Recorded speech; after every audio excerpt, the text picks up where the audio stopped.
Hey, I'm Tom Mendola and I'm with Harmony and Health Foundation, and today let's talk about enlightenment. This big thing, enlightenment, that's used everywhere, the age of enlightenment. What does it mean to enlighten? Uh, you know, I guess the Buddha has a lot to say about what enlightenment is. Like one who is kind of awake is where that kind of comes from. But to answer the question of what is enlightenment, enlightenment is a process.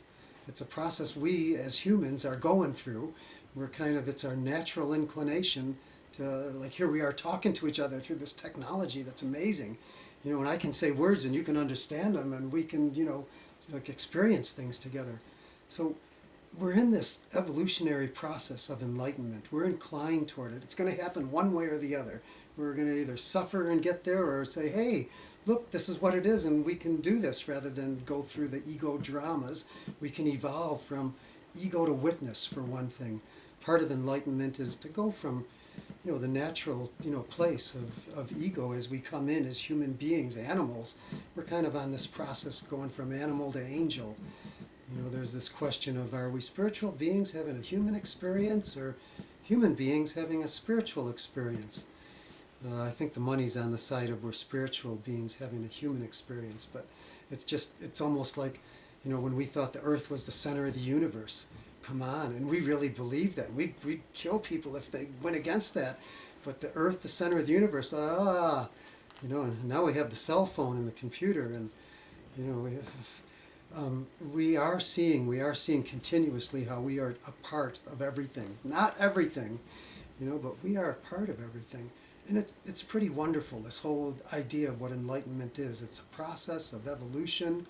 It's a process of awakening, as they say, like as you learn more and more, as kids learn more and more like never before. The enlightenment is happening. If you're in my generation, the enlightenment is happening kind of at our feet, and we're either going to get kind of rolled over it like a gentle wave, a tsunami of consciousness is rolling, and people are getting caught up in it, lives are changing in a flash. Things like that are happening kind of on the cutting edge of what this is all about. It's interesting because enlightenment moves at different paces in different places, and it's a phenomenon. As you get closer to it, it's like the snowball effect. The closer you get to enlightenment, kind of the faster it happens. Maybe the first time, like one of the functions or evidences of enlightenment is synchronicities.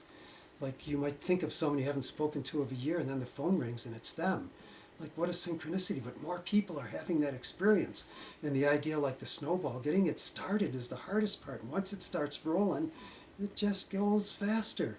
And if you're going with it, like if you, in your own consciousness, are with your own life, the dharma of your life, hopefully the dharma, not the drama, you recognize that, hey, this is how it works, and I'm with it, rather than, oh, I want it to go this way. There's an an ego that said, my father always wanted me to be a doctor. I have to be a doctor, and I can't, so I think I'll smoke dope and not do anything, or whatever. Like everybody has a story. But the idea of enlightenment is it's at our fingertips.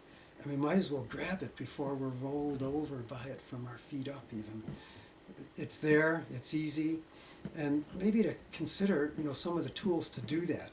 Like, it's not just a concept we talk about, but the tools to do that are, well, one of Patanjali's truths are honor the noble. So as you recognize what is noble and honor it, that's one way. And then recognize your sangha, your community of people who appreciate the same thing, who aren't just whatever, getting drunk on Friday night or accumulating more money or, winning games or playing out dramas, but people who are kind of feeling like you are, that there is something more.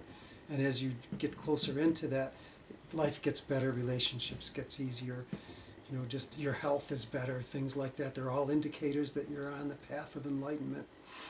And so there's that. How does that go?